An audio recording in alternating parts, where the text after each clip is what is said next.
Hello and welcome to rHarchery Live. I'm Jose Leal with my partner Matt Perez. And today our guest is Iamena Crolla. Did I pronounce that correctly, Iamena? Yes, perfect. Awesome. It helps that I can roll my tongue. Corolla. You're Portuguese, so you have advantage. Welcome. Wonderful to Thank have you. another conversation with you. I've had the privilege of having a pretty lengthy conversation with you, actually, when we first met. Matt has not. So tell us a little bit about, especially how CUMBIA came about, but why CUMBIA came about.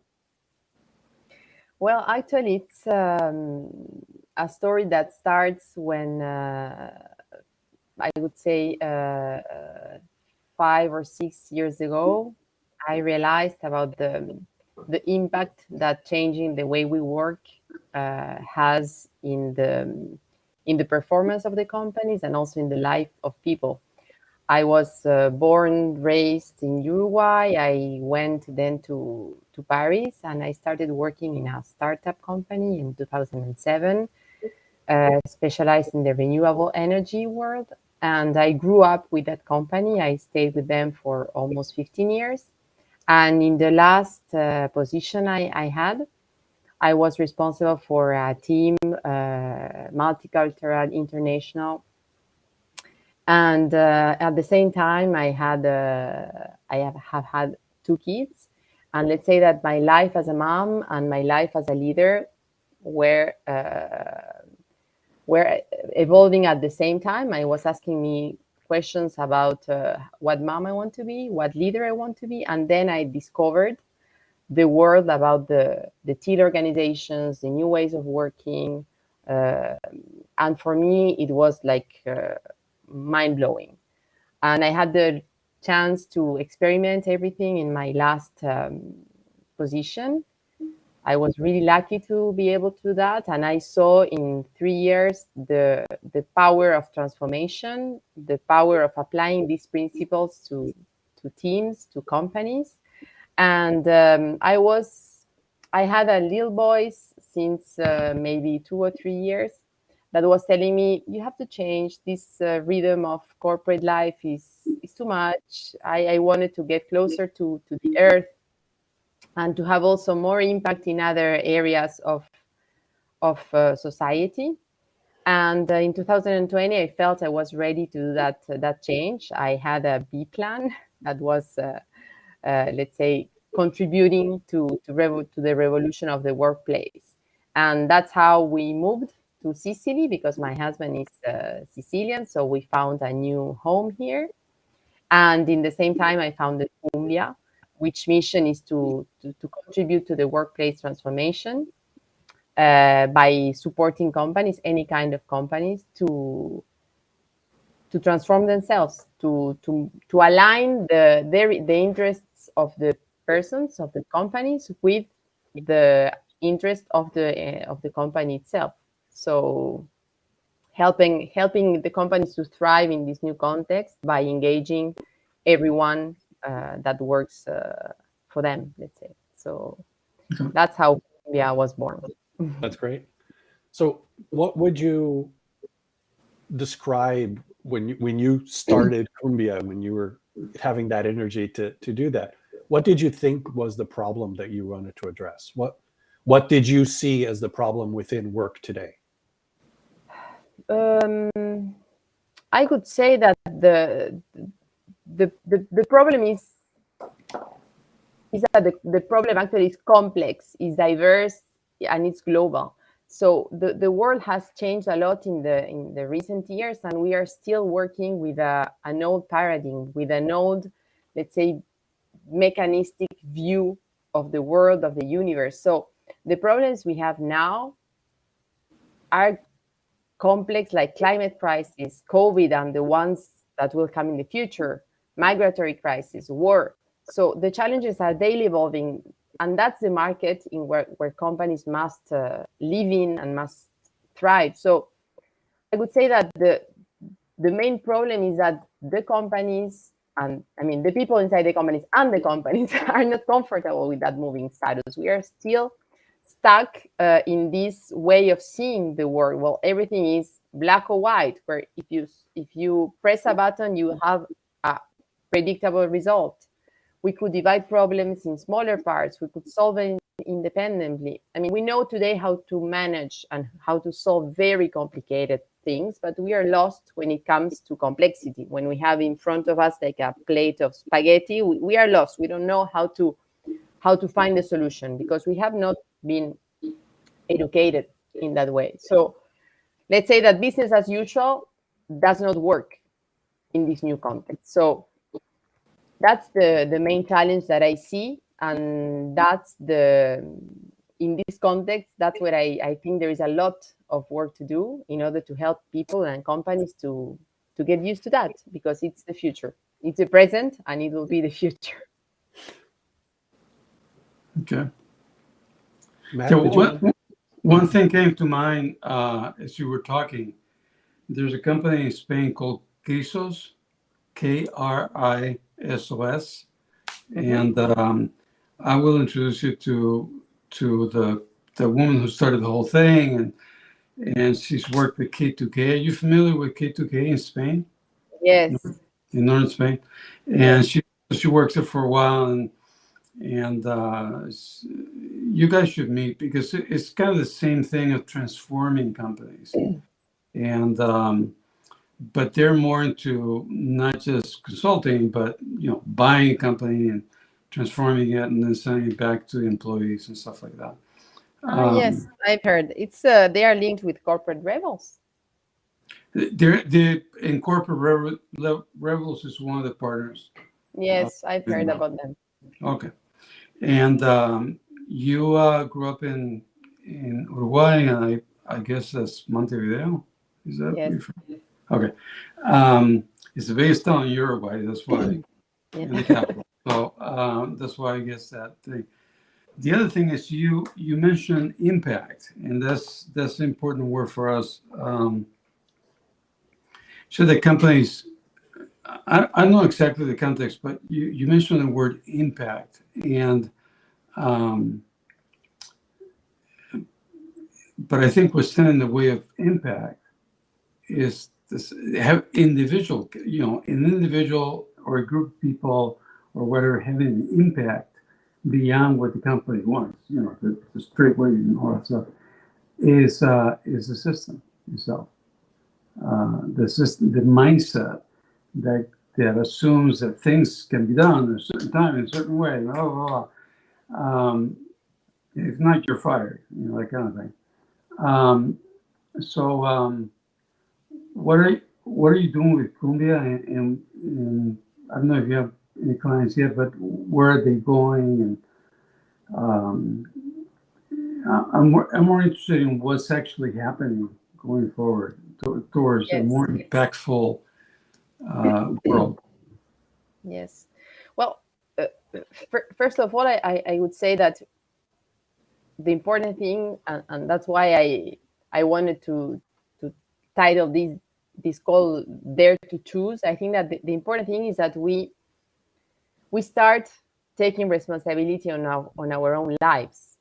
So we start thinking about how we can contribute, and that's like my definition of impact. I mean, one definition that I like to use of impact is how I can contribute, even if it is small, even if it is at home, even if it is in my neighborhood, at school, at work, how I can contribute to make someone else's life better, starting by my own life better, and then how can I share, how can I impact someone else's life.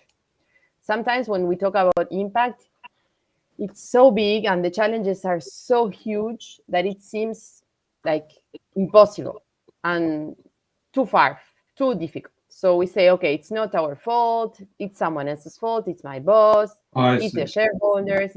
So I like to see impact, and I like to see these challenges. I like to address, let's say, or face the challenges we have now in this way, in starting by ourselves, saying, how can I change something about my daily life? How can I do something to say stop to this colleague that's treating me in a way that's not okay for me? How can I speak up to say that I want to do a training? How can I speak up to say that I need to leave early the office because I have a boy or a small girl or whatever? So I like to think about impact in this way, because it's everyone can have impact, even if it's not changing the world or being the president of some country and having a huge impact in everybody. But if we all have small impacts, then the impact is exponential. So that's how I see impact, and that's how I see responsibility and the importance of thinking about how oneself can be responsible, what's not going on in your life, I mean, what's not going on in your job, thinking what's actually important for you, what's important for your company, what gets you moving, what do you really care about as a leader or as an employee or just as a citizen, and then try to build a plan around that. So concretely, that's what I'm doing with the companies that I work in. That's what I'm doing in my life. That's what I'm doing also in other projects that I have, is trying to help people finding their vision, their purpose, in which they can have impact. And it's not necessarily changing the world, but it's maybe changing someone's world, and that's already a lot. So So you're actually Jose can speak more to purpose, because that's his thing. That you got to start somewhere, and then you get to work, and you're no longer an individual anymore. So the company has changed, but your thing is purpose and having people change their mindset, and that changes. So what are your clients doing? What are you doing, and what are your clients doing?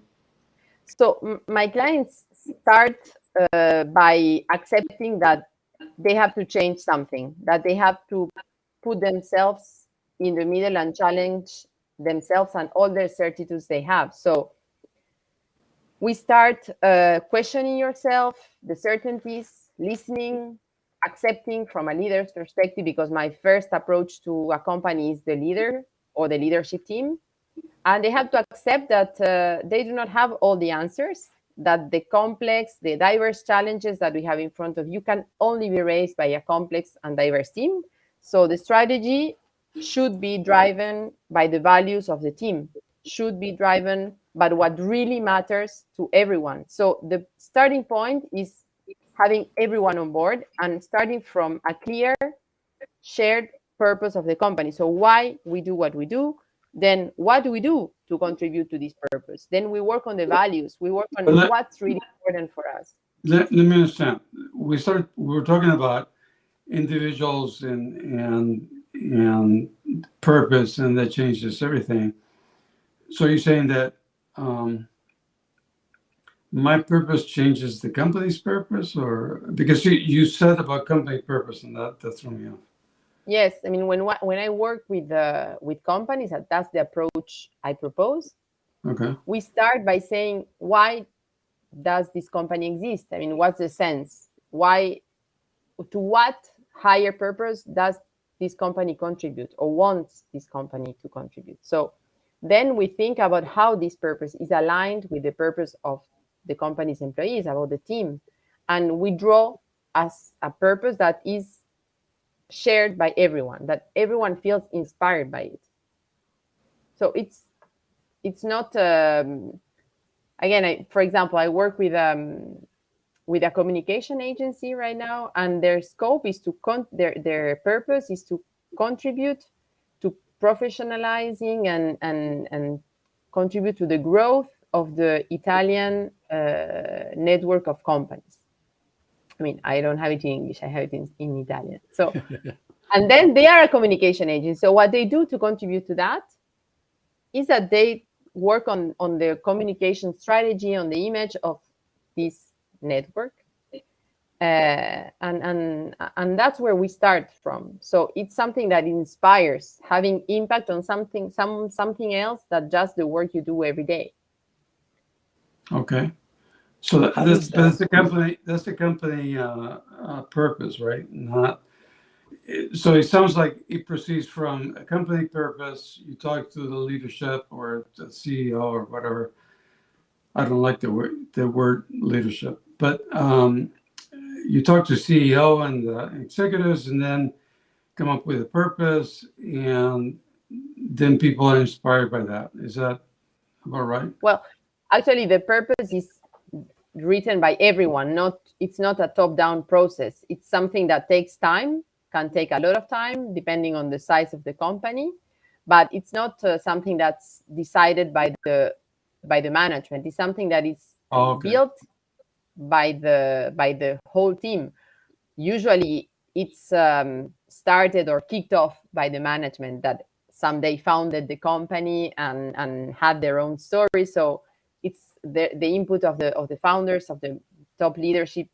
If it's the same, it's really important, but it's not the only one. I mean, to build the purpose of a company, its mission, its values, we need all the team, because the main challenge is having everyone feeling part of it, and feeling that their own personal purpose is aligned, or as aligned as possible, to the company's purpose. So that's a huge challenge, and that's the first step of every work I do, actually.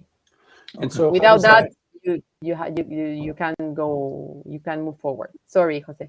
No, that's all right. I'm sorry for dropping in there, but I mean that's somewhat similar to the traditional mission type of work, right? Where we define a mission or a vision for an organization.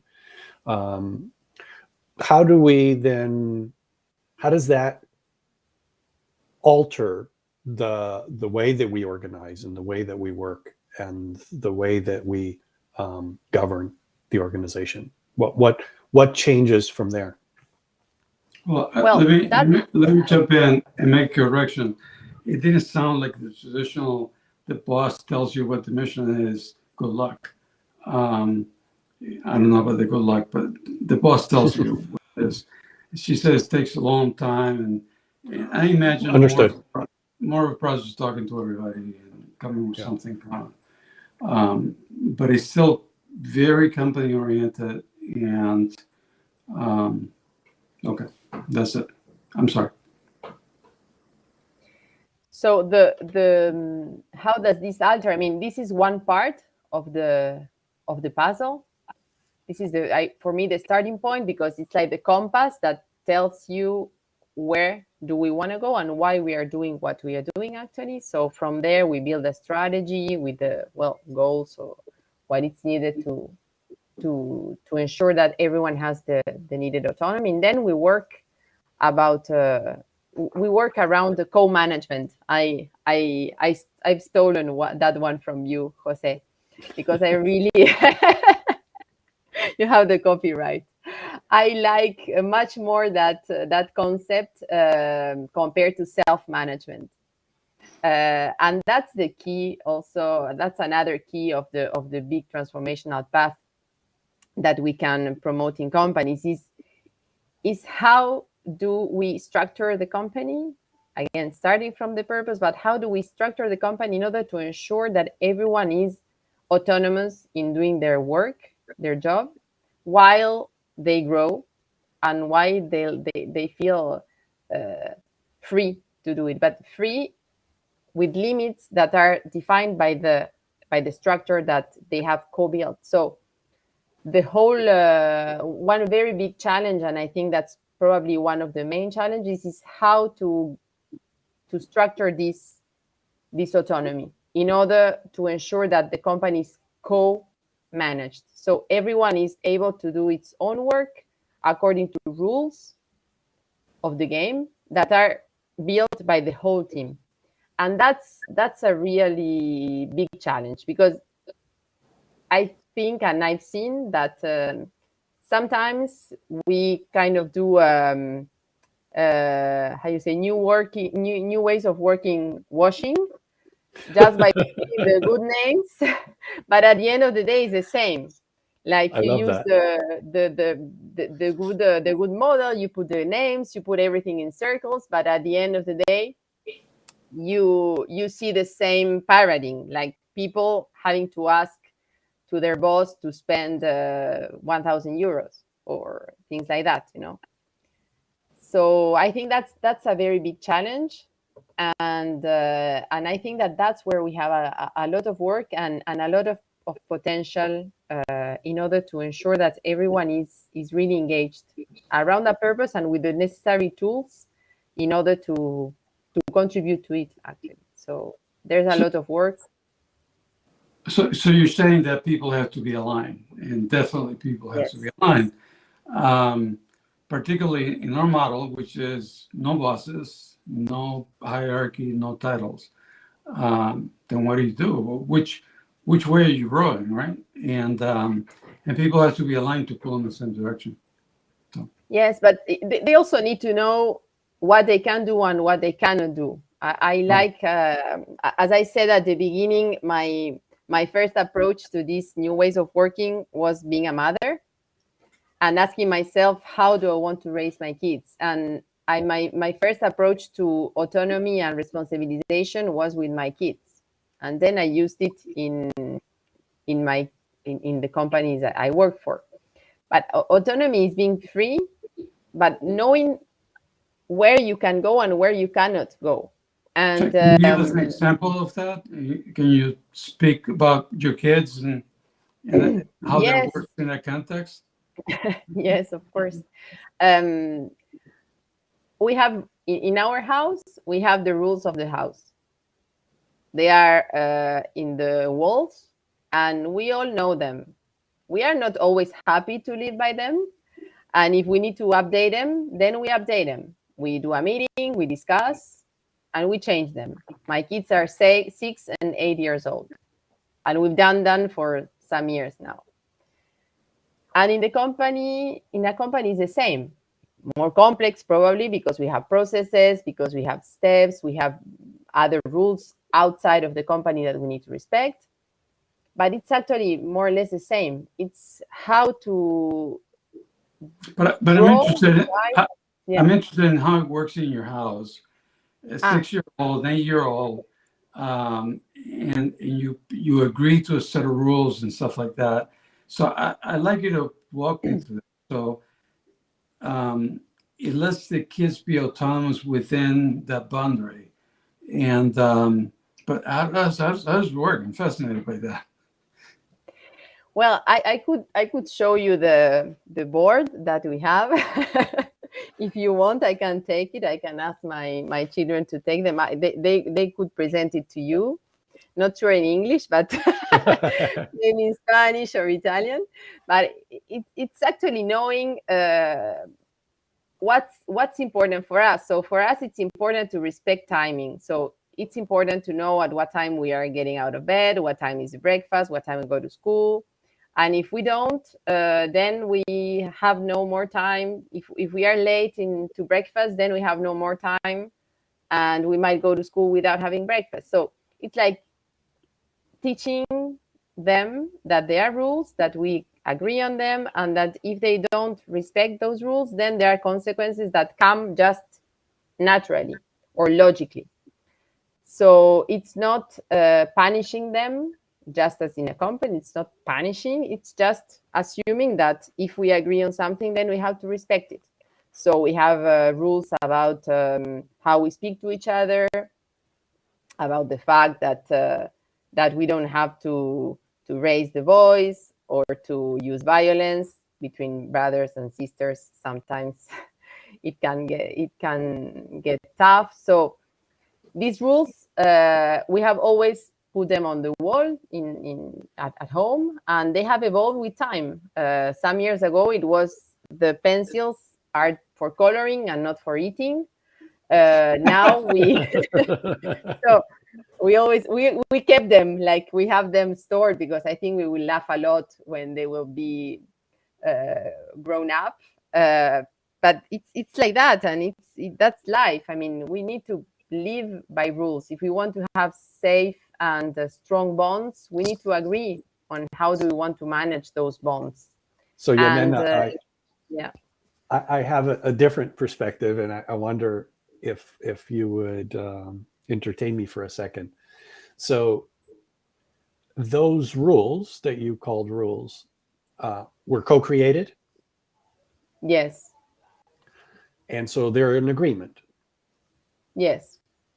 They were co-created agreements, Yes. and my view is that when we look at a rule imposed by a ruler, then that's a rule that's imposed, right? And I didn't make it. Yes. Whereas, and it's actually our mutual colleague Doug Kirkpatrick that introduced this idea to us. We don't impose rules; we impose agreements on each other, and we honor Yes. those agreements, right? And so the idea for us has been that the concept of imposing rules always makes someone feel like they're being imposed on. Whereas agreeing to the terms of engagement, whatever the engagement happens to be, in this case, living in a home together, makes for a different role. So I like that language better myself, but I think what you're saying is what you're dealing with is not rules by the traditional term definition of rules, but agreements that came and emerged together, and we very much agree with that as the types of agreements that we make within organizations and across each other as well, working together. Yeah, she's talking about more the limits. You have to get to school to a certain time, etc. So what are we going to do about it? And I mean, one of the rules could be wait until they turn 17. Because I'm not in a hurry. Because then the rule would be, who cares about their timing? I'm gonna go whenever I feel like it. And so yeah, it's gonna get more complicated. But school starts at a certain time and ends at a certain time, and stores close and open and stuff like that. My feeling is that she was putting a lot of emphasis in that boundary. Yeah. There's more of a boundary rather than what's inside the circle, which is what Jose was talking about. More about, and what are we going to do about it? That's our agreements to show up on time and leave on time and stuff like that. We've got a couple of minutes. Being aware that there are rules imposed by the system. So yeah, we've got a couple of minutes left, and I'm wondering if maybe we can ask Iamena to talk a little bit about whether she thinks that the work that we're all doing in this space of future of work and CUMBIA and K2K and all of the other folks that are working on this are what's missing. What do you think is still missing? What hasn't really been tackled? I'm not sure that I have the answer for that because I'm still experimenting a lot, and I think that if we keep experimenting with what already has been done, and we keep having more impact on more companies, it will be already a lot. I would say that what I see sometimes lacking is, might seem strange, but it's more listening from the consultant side, let's say.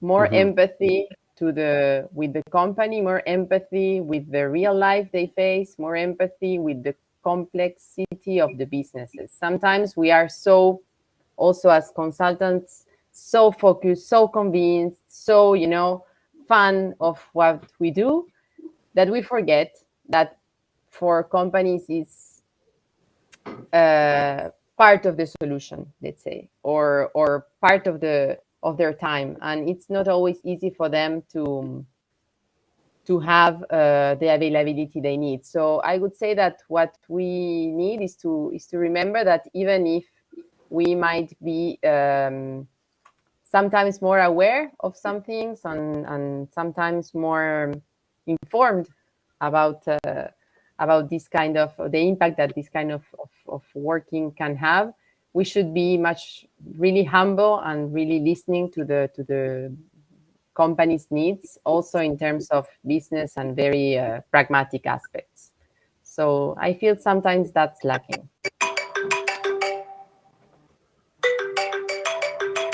We've run out of time, and I'm not sure if that's the alarm or if that's a phone call for Matt. But Just a phone call, but it could as well be an alarm. I have one last question that I want to sneak in. So I founded and I was part of a company, and still am, for 17 years, and it was self-managed because the co-management thing hadn't come up, but co-managed. Okay, and what I discovered many years later with Jose's help is that even though it's self-managed, the other big part of the thing that you and I have to resolve is the ownership, because you may not be the boss, but you're the owner, and that made a huge difference in our thinking. So I invite you to consider that at some point. Yes, that's. I don't know if we have 1 minute more, or we can stretch it a little bit. Yeah. we can stretch. So I really thought a lot about that.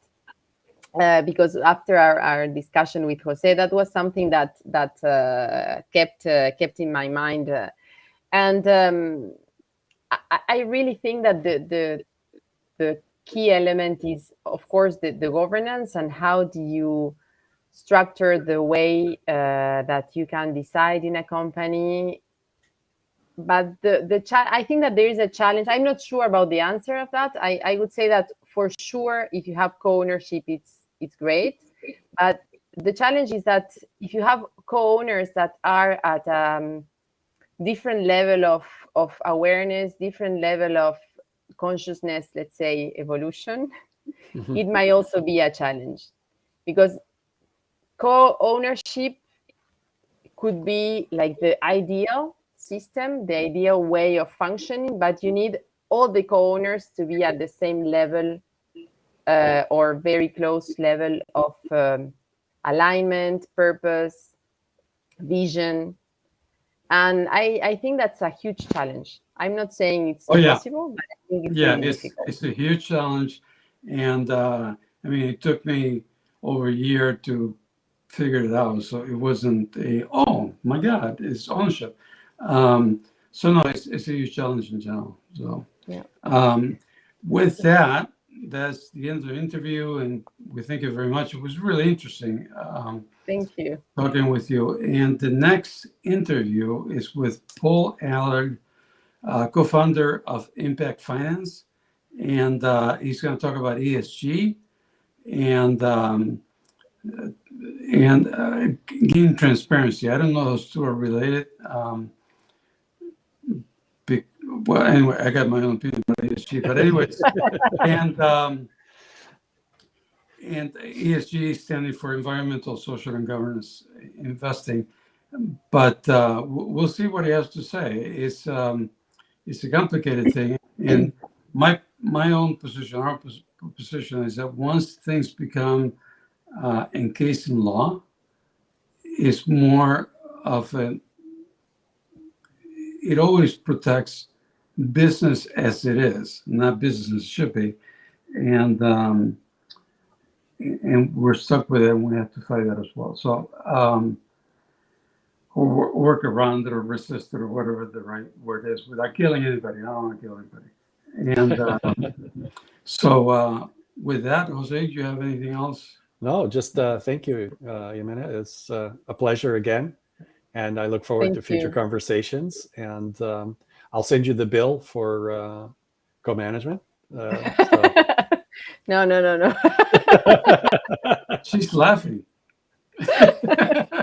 No, I'm Italian, you know. Yeah, It's like I'm Italian, Uruguayan, so I laugh when we talk about money. No, it was a joke. Absolutely. With that, thank you very much, and Thanks a lot. we'll see you next week. Thanks a lot. Ciao. See you soon. Ciao. Bye.